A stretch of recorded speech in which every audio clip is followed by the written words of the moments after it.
This seems like a really amazing group. I'm so excited to know about it. So often we're just so focused in everything we do. I literally work right around the corner, and I didn't even know this happens every Friday. I can just come over.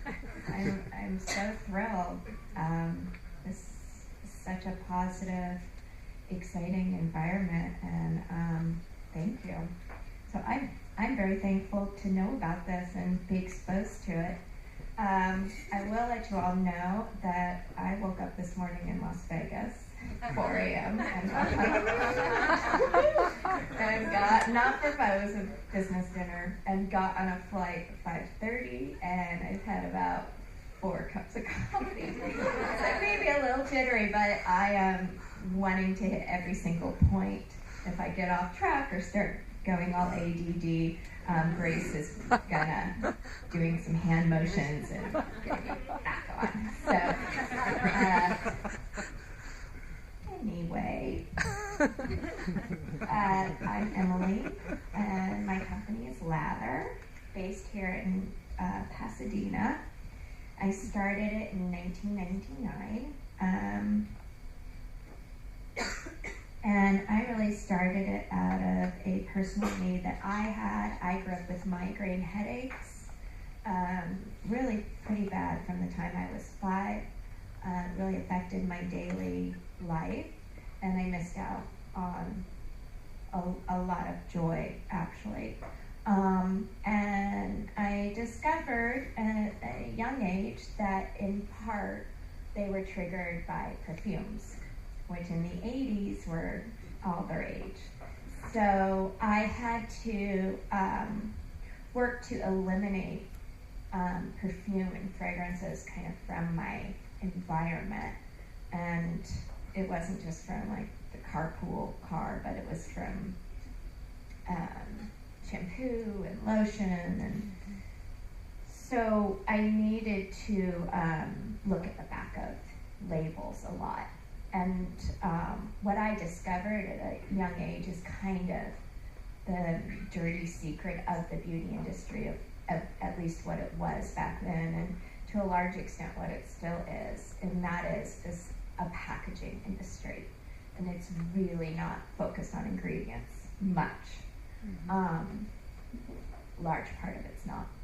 So I would go looking for the ingredients I could use, and I would look in high-end stores. My mom took me to Bufham's, this big pink fancy store, and I would go into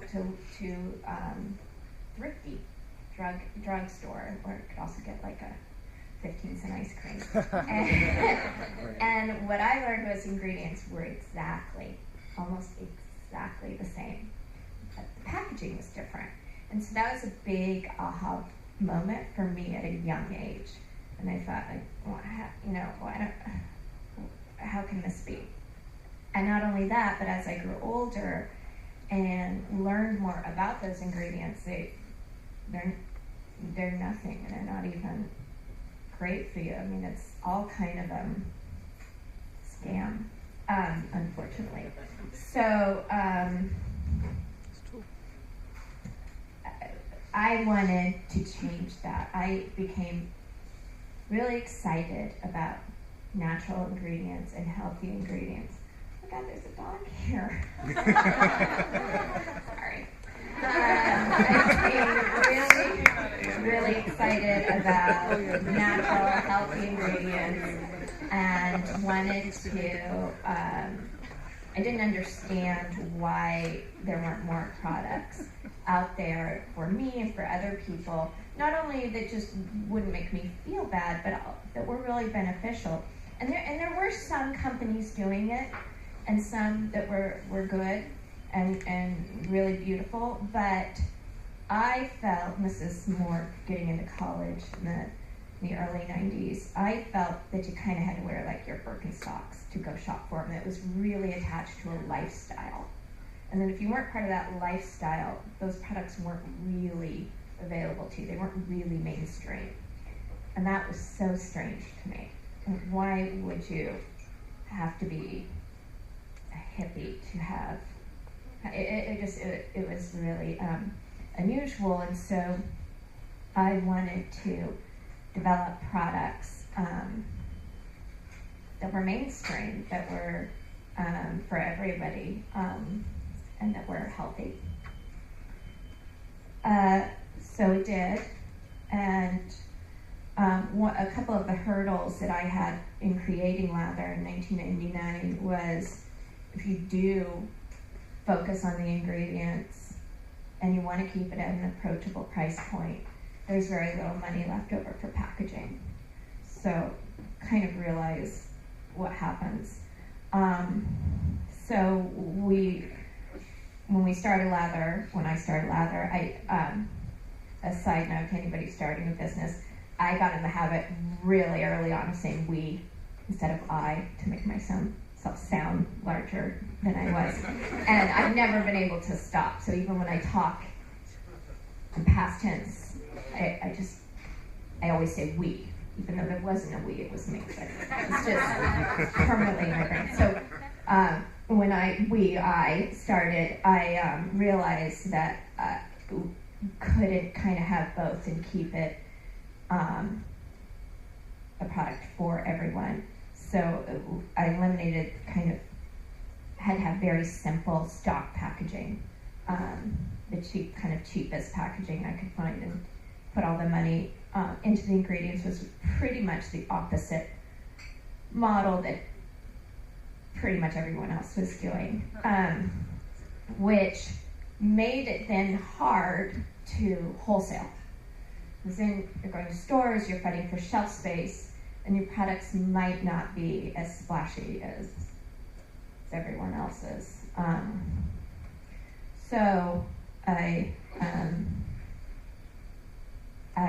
didn't. Am I jumping? Okay.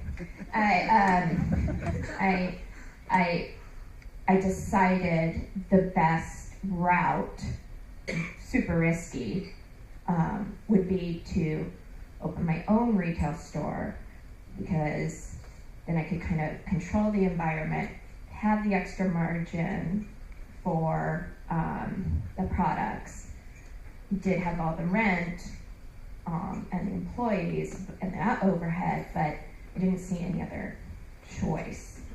And so that's what I did in Pasadena. Anyway, so the Lather customer is someone who is very, very wellness focused, into experiences, travel, fitness, making better choices, and feeling good. It's not necessarily people with the same allergies I have, or even people with allergies or sensitivities. It's just for people who want to use a better product. This is more common nowadays, but when I started, this was not common. There was Aveda, it's much more just hair care, and Origins was just starting. That was a little more makeup. There was Body Shop and Bath and Body Works. Body Shop, a little bit, but they had tons of synthetic fragrances and synthetic ingredients that were really unhealthy. And then I don't even want to talk about Body Shop, but so again, Lather's all about focusing what's inside the package. Here's just an example of something we did that's totally different. This is one of our signature products. It's a bamboo lemongrass foaming body scrub. And I don't know how many of you exfoliate on a regular basis. But if you do, you typically there's a scrub, and it's typically in a gel-like format or an oil format. And this is different. We've taken bamboo, which holds an incredible amount of liquid, and we've dried it, powdered it, and then infused it with our own essential oil antioxidant blend, and it soaks it up. So it's all scrub here. So you're just taking taking the exfoliant and adding water, and it's really efficient and effective, and there's no base. So, sort of an exfoliation revolution. Okay. See, I knew this was done. Okay. So this was our store in Pasadena when we first started. The reason I chose Pasadena is because it's the only place that would lease to me. It was an incredibly strategic move. This was an old bank building on Colorado. It's where Steve Madden is now. So, we got kicked out of there and we lost that lease, but that's what happened. But we were there, and we just sort of moved right in. It was Glendale Federal, and they had merged with CalFed, and they left this beautiful space. The president of the bank, I think, lived in town, and I believe he spent all this money making his hometown bank gorgeous. So you can see, like, here's the file cabinets, and there were cubicles here. This was already there. We just moved in. So it was really perfect. We were super lucky. I think our rent was $4,700 a month or something when we first got it. Times have changed. So that was stressful. That was still really stressful for me, but and it was way too large for us. But it did give us the opportunity to, when customers came in, they were a captive audience. We got to explain our entire philosophy. We got to explain why we made the decisions we did. We did install some sinks that we would sample the products, and it turned out to be the right move for us. As I said, we did lose that lease when it was at Pasadena, and really changed, and the owner of that building didn't want to renew that lease rate, and Steve Madden moved in, and we moved down the street. But it did give us an opportunity to have a little bit of a smaller space and change it more towards how we feel the customer shops. Our customers are really interested in having a really experiential experience, not tasting, smelling, feeling, sampling the products. All of our stores have blending bars where they can custom blend with essential oils, their own products if they wish. We do a lot of private parties. We partner with charities and whatnot, and we'll give a portion to the organization, and so we do events like that. We like to we enjoy the opportunity to really interact and get to know our customers, and they enjoy experiencing the products. So again, just very simple packaging. All of this packaging is stock. We will invest a little more in boxes for gifts, like during the season, and we have some gift sets throughout the year. But other than that, our packaging is very inexpensive and stock and really easy to understand. Here's some more examples. Another thing I found with beauty buying is when the customer's buying something at Sephora or at a department store, sometimes it it seems the happiest moment is the point of purchase.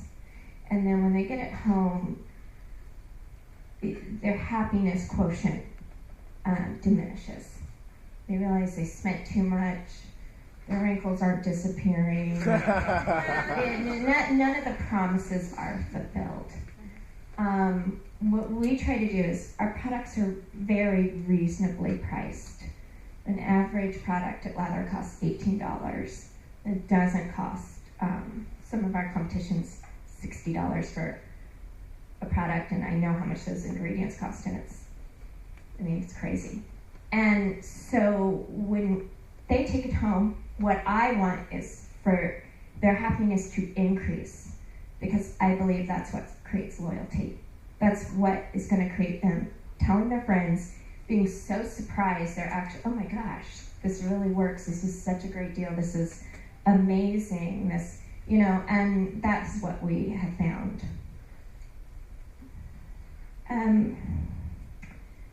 We don't do, I was about to say we do no advertising, but that's not exactly true. That's changing a little bit in the world of social media and etc. But we typically have relied throughout the years on PR and not so much advertising. These are some of the hits we've gotten and awards.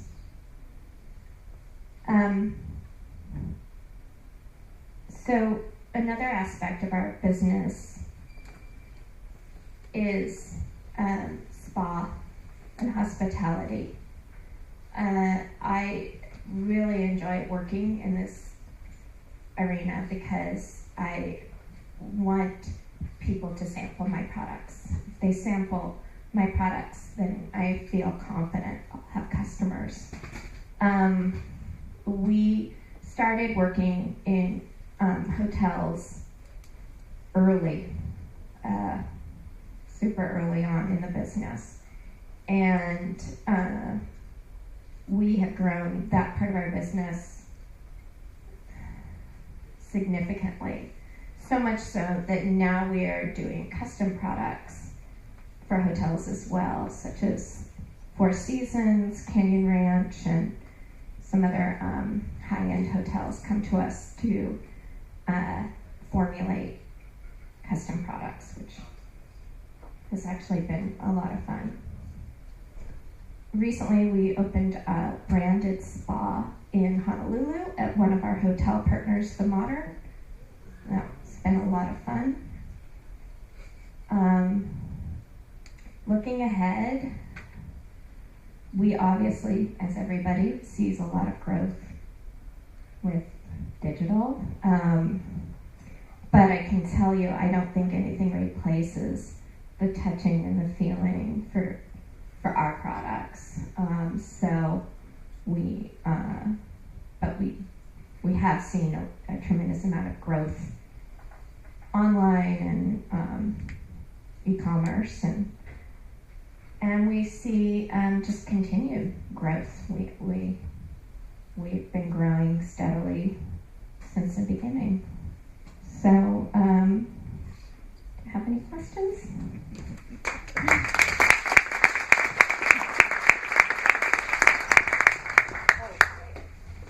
Thank you so much for sharing that, Emilie. It's actually a really interesting journey from 1999 to present. I don't know how many people here have lived in Pasadena or have known about Old Town Pasadena for over a year or so.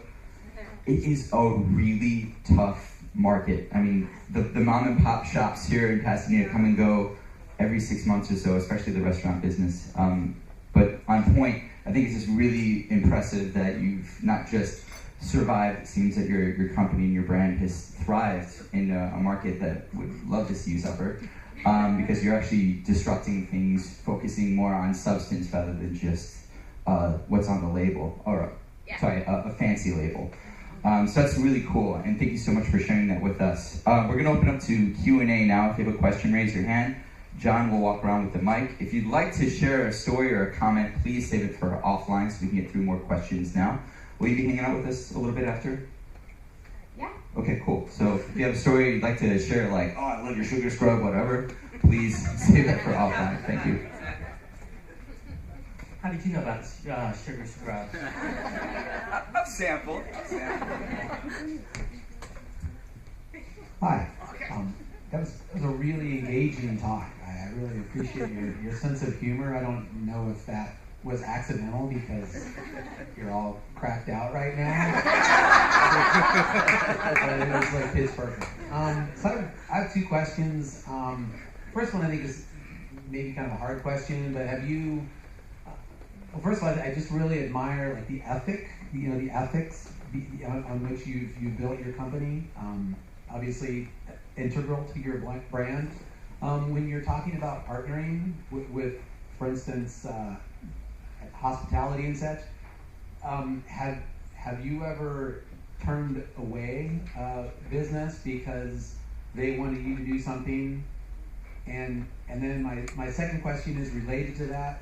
I imagine there would be opportunities for you to provide a product where lather does not appear anywhere on the label, and maybe you're completely comfortable with that, or do you see that if you're doing that work, you feel that lather actually brings something to, the Gaia spa or whatnot? Right. These are such good questions. Yes, we've said no, but I'll tell you, I've been through 2 recessions. So I was around after at the 9/11, the whole internet like meltdown where people didn't want to put their credit card numbers in, and Y2K? yeah. Well, that, yeah, I was with that, and then when all the businesses went, like the pets.com and like all that went bad, and then the 2008 and was bad, and we are definitely not a super high, fast growth. I mean, we're a steady, growing, profitable business, which I'm proud of, but there's been some stressful times, and I work with my husband, there's been heated discussions where we've had hotels come to us and say, will you make a product, not put your name on it at all, and I mean, some of their ideas are just awful. And we have started to say no to those. And last year there was a really large one, and it would be a lot of revenue for us. And that could have been a pretty good security blanket for us, but I couldn't do it, and I said no. But I'll tell you, in 2008, we did do a hotel. We did not put our name on it.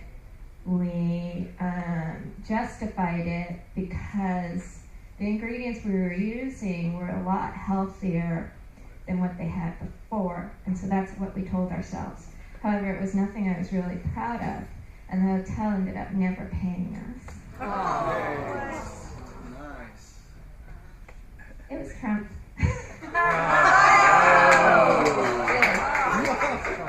Really. Anyway, it's the truth. So, we've learned our lesson. We did that because it's hard to be in business, and sometimes you end up doing things. I'm just telling you. You just do. You've got employees, you've got people that count on you. You end up doing things. And also sometimes you start on a road with a team and you think it's going to go one way, and you've invested time and energy, and it starts to slowly go another way. It's not always as easy. But anyway, we did do it, and we didn't get paid. You didn't vote for him, right? Yeah. So anyway, but we now say no. And then the other question is, yes, for some of the lovely places that we've covered, we do put our name on the back. and we say custom made by, like for Four Seasons and for Canyon Ranch, we say custom made by Lather, and we're very proud of it, and we love the product, and we feel we stand by it 100%. So, anyway. That's amazing. Hi, thanks for coming this morning. How did you get your initial customers? How did you get people like you who felt like they didn't want to be a hippie, but they wanted that product? How did you do that? Because in 1999, the internet was barely existing. Yeah, it just, I started with gift baskets for friends and family, and then I was self-funded through friends and family, and opened the store, and that's how I just waited for people to walk in. And it was rough. It was really rough.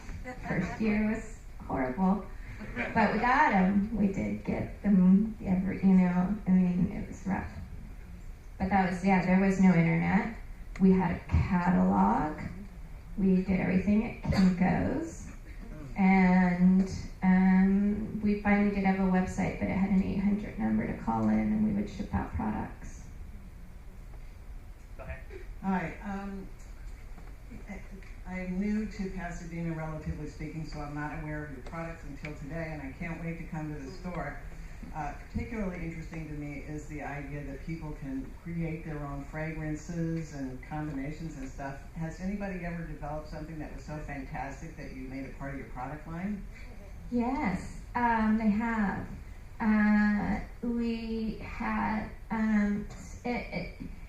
not necessarily their recipe, but so much interest in vanilla. Seeing everybody asking for vanilla so much that we made vanilla products with vanilla. It's actually vanilla extract. I mean, it's food grade, and that was different and for us, and it was all from the blending bar. So yeah.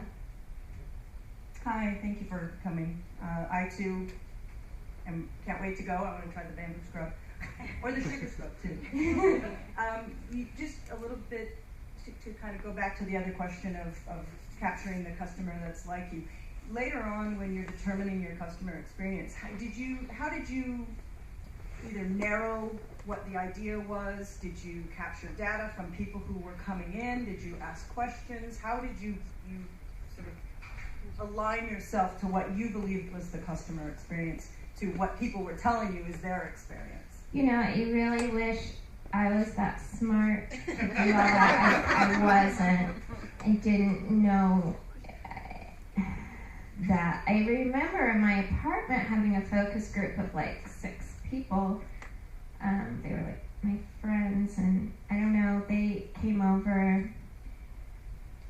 No, I mean, we went off what people were responding to. I worked very closely with an amazing chemist who was just one of the best in the natural space of personal care, and she let me do small runs with her, so I didn't have to run 1,000. I could do tiny things, and like with our stock packaging, that was, I didn't have screen. You can't do screening with small. You have to do, again, really kind of not great looking labels, but I could test out products and see what people liked, and told them to come back if they didn't like it. And I mean, we had some real failures, definitely, and I mean, just learned that way to the point where now we have customer data and are honed in on what we believe customers will respond to, and we do A/B testing, and we do all of that. But when I was starting out, I didn't know anything. Just put it out there, just see what happens. So, homegrown Pasadena entrepreneur, that's just really awesome, really great. 2 questions and some free advice. First question is, do you have anything to do with LATHER in Atlanta? Yes, that's our stuff. That's your guys. And then secondly, what if you would share, what are your unit economics if you compare yourself, let's say, on a square foot basis to Sephora? We're not even close to what Sephora does. Can tell you that. Just so, they're like a machine, and we're like a, I don't know, whatever. Not a machine. I don't even know. Yeah, so like a kid at a playground. Then the free advice, do you think you could create like an idiot section for guys? Where you could, just like you had, call it idiot section. And then what you do is like when guys come in, somebody could, appreciate that they absolutely know nothing about any of this. And if they're buying for somebody special, they can at least not look like idiots or, No, yeah, I think that's a great piece of advice. We've always strived to be unisex, but we should do an even better job and be straightforward, and we try to be better at that than anyone else. When I was first designing my store, I had a friend who was a designer, and he said, you have to have chairs for the husband, chairs for the husbands. And I was like, okay. And I put a chair in the corner, and actually we had some wives in the beginning sitting there because, the husbands would actually feel comfortable in our store where they didn't feel comfortable other places. But to normalize skincare, skin is your largest organ you have. And I think people are finally starting to wise up. What you put on your skin goes into your blood. It does not go through your liver. What you eat goes through your liver. You get, we're so focused on what we eat.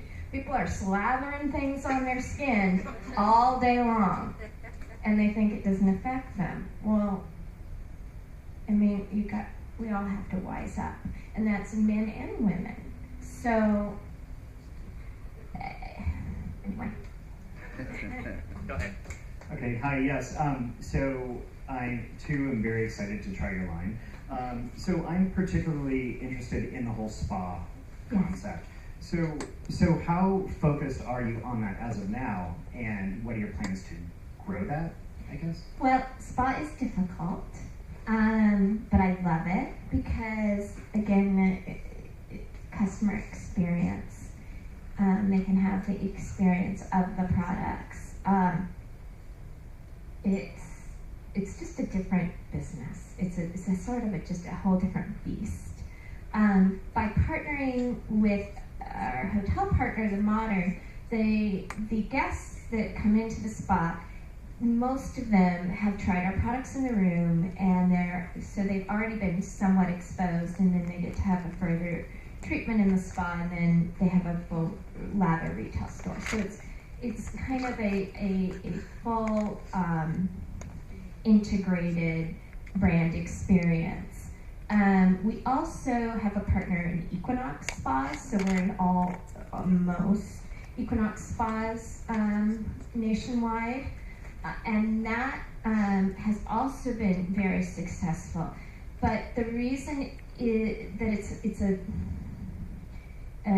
more of a beast and a little bit harder for us is our price points were always made to be really approachable, and spas typically are looking for higher price points, and they really want to ring those dollars up, and they haven't always considered our products to be like spa quality because they want to see those $70, $80 average price points, and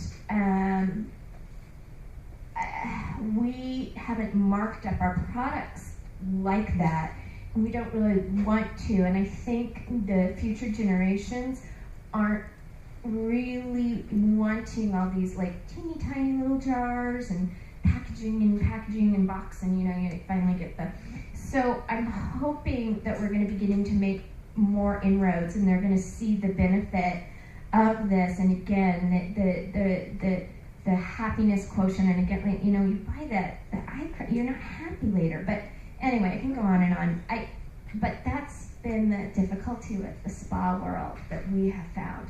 But by having our own brand, we control that, and we've actually found that the retail sales, it's a great benefit because people can buy multiple products and get a full experience and not just buy one little thing and feel later that they were ripped off. But anyway. Time for one more question. Sure. Thank you for talking again. If you were to start this all over again, what are some of the things you would have done differently? Oh my gosh. There's so many. That would take me so many hours to tell you. I mean, we constantly make mistakes. I don't know. You know what? I think I kind of hate to say this in a way because I just don't think I would ever. I was really sure of myself, and it did work out for me. But I think I would have tried to get a job in the industry first because I didn't have that. I had a job at a large PR firm, and I worked in what was called at that point social marketing, which is totally different and back in the late 90s than it is today. And that was basically marketing for social causes like nonprofits. And so I had two clients that the firm gave me, and the first client was the State of California Teen Pregnancy Prevention Program with Governor Wilson, and it was an abstinence-only program. And it was really interesting work. We went into all the inner cities, and we tried to get the news cameras there, and we did assemblies, and we did some great things. And then the other client they gave me was the LA Gay and Lesbian Center HIV and AIDS Prevention. But after a few years, I felt like with those two different clients, I was kind of going crazy. They were sort of having like two different agendas, and I thought I just want to be able to communicate what I'm passionate about. And not that I wasn't passionate about either of those causes, but what I'm really passionate about, and I sort of dove full into lather. I think maybe getting more experience and not learning so much on the job. But then again, I don't know. I really don't know. There's so much, though. I don't know how to have a quick answer to that. All right, thank you so much for the question. A couple things. One, Grace told me that you actually had a catastrophe happen at the warehouse, like right before the holidays. Yeah. This is probably really relevant for entrepreneurs who are dealing with like.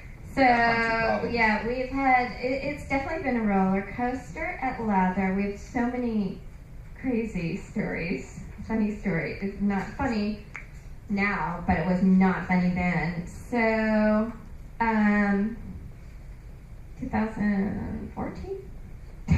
Yeah, 2014, I'm in the taxi coming home from the airport, always traveling, and I'm hearing on the radio that there is a fire. It was on Sunday. There is a fire in Pasadena, and then I'm hearing that it's like a 3-alarm fire. It's a 4-alarm fire, and I'm like, oh, well, that's a shame. And I get home and I turn on the news. And it's fire, and I get some texts. Oh, it's anyway, it was our warehouse. It was on fire, and this was in this end of September, where we had just gotten all our shipments for the holidays. Yeah, and so this is the kicker, though. It wasn't actually our warehouse. It was next door to our warehouse. So our warehouse was not damaged, but next door was completely burnt down. All our products were smoked. If you've ever been exposed to a fire, you know like what can happen. So the insurance said there was no damage. Oh, no. And they refused to cover it. So we had joked around the office. We had a bunch of products that we called Smokies. We're like, what are we going to do with these Smokies? So they refused to cover the product, and I had to immediately order new product for the holidays with no insurance, and then all our vendors, they couldn't run emergency. I mean, I had to get new jars and new this. I mean, it was a disaster like no other. So here's another great story.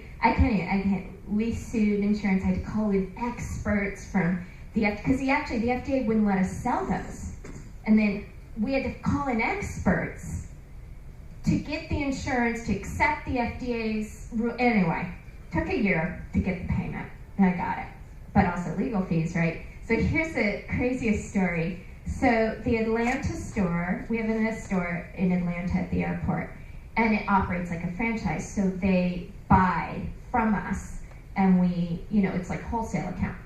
So they placed a huge order that Monday morning for the holidays. And we really try to make sure they're happy because they're HMS host or whatever, they're particular. So I was freaking out. We all scrambled from the office and the store to fill this order because they need to have a good holiday. They have the power to switch that store anytime they want to anything else. And we're independent, we're not a big, chain. So we shipped all this stuff. We got their order together, just scrambling from around the office, stealing from our own store, it was stressful. A week later, a couple weeks later, the manager calls, says, we still don't have that shipment. And I think, okay, because it's sometimes getting things through security. Okay, let me track it. So the assistant's on the phone, and I hear her on with UPS, and I hear her say, what? And she said, oh, hell no. And she puts on hold, she said, the UPS truck burned down. Oh, that's just unbelievable. The UPS truck caught on fire with the last Christmas gifts we had to the Atlanta store. Caught on fire somewhere in like Tennessee and burned. So it was not our year. Look at you slight at Sephora. Like, seriously. That's like sabotage. It was not our year. And I mean, I didn't do any. I just cried. I sat on the couch in the office and just drank wine the whole day.